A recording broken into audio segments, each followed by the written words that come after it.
What's going on, guys? It is your girl Dags and welcome back to the channel. It is time for another monthly wrap up.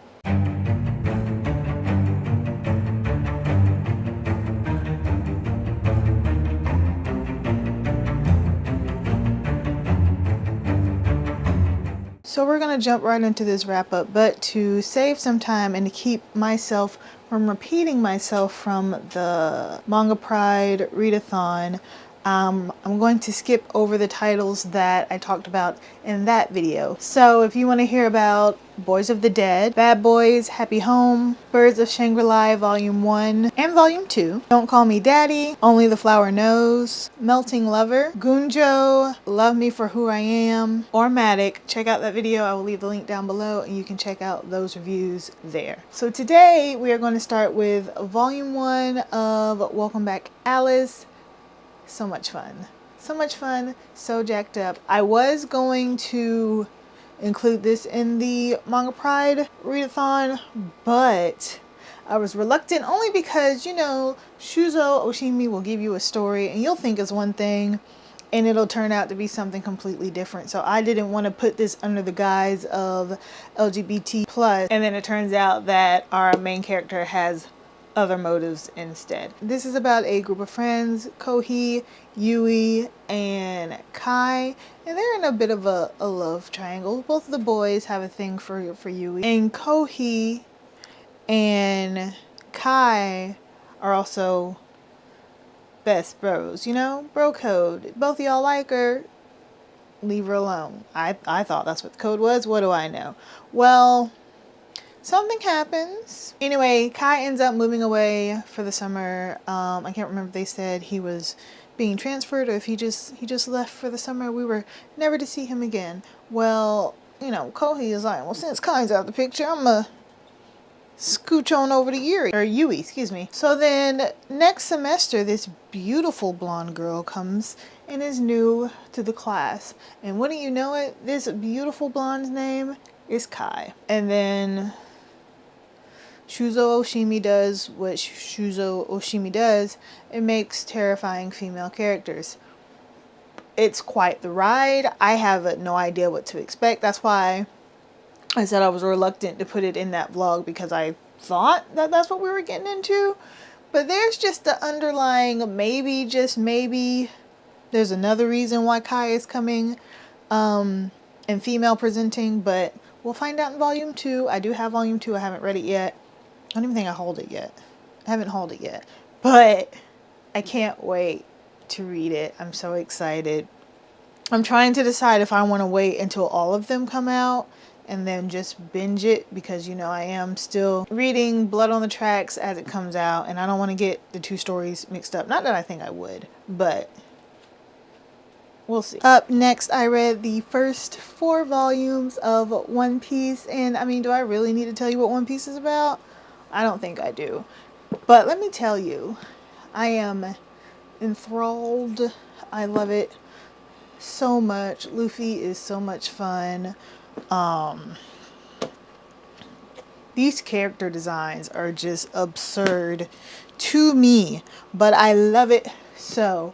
I'm not able to read at work anymore due to a new job. Well, I'm not allowed to have books where I'm at, right? Like, it's specifically written in the policy we cannot bring books to work. So on my lunch break, I sit at my desk on the Shonen Jump app, or not on the Shonen Jump app, on Viz Media, and I read One Piece on my lunch break.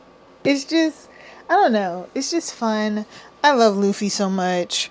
I love Zoro so much. I didn't know Zoro, his real name was Zolo. I learned that.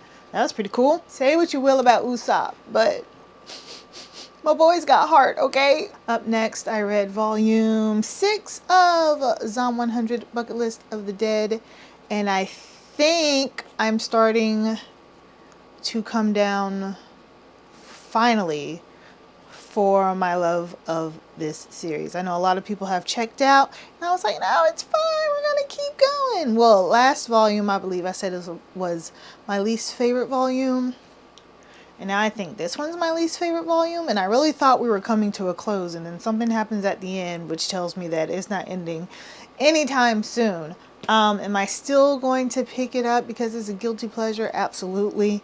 Hopefully it swings back the other way. I'm not holding my breath, but these past 2 volumes just have not been doing it for me, sadly. But you know what has been doing it for me?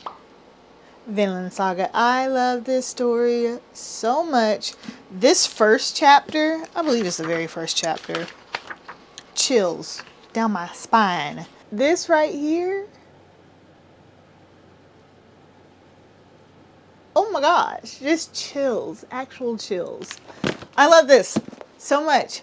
I can't wait to continue reading this wonderful story about these Vikings, and I hope our boy gets the revenge that he deserves at the end of this series. Up next, another Shuzo Oshimi work is Devil's Ecstasy Volume 1. This story is so fucking stupid. I love it so much. It's so much fun. It's so stupid, but it's so funny. I feel like this was written by a 12-year-old, maybe a 15-year-old. This is about a boy who has, for traumatic reasoning, issues with large chesticles. He's terrified of them. He goes into full-blown anxiety attacks around them, and it is hindering his dating life. So this brothel pops up in the city, and his friend's like, yo, we got to get you over your fear of boobs, man. This isn't a good look.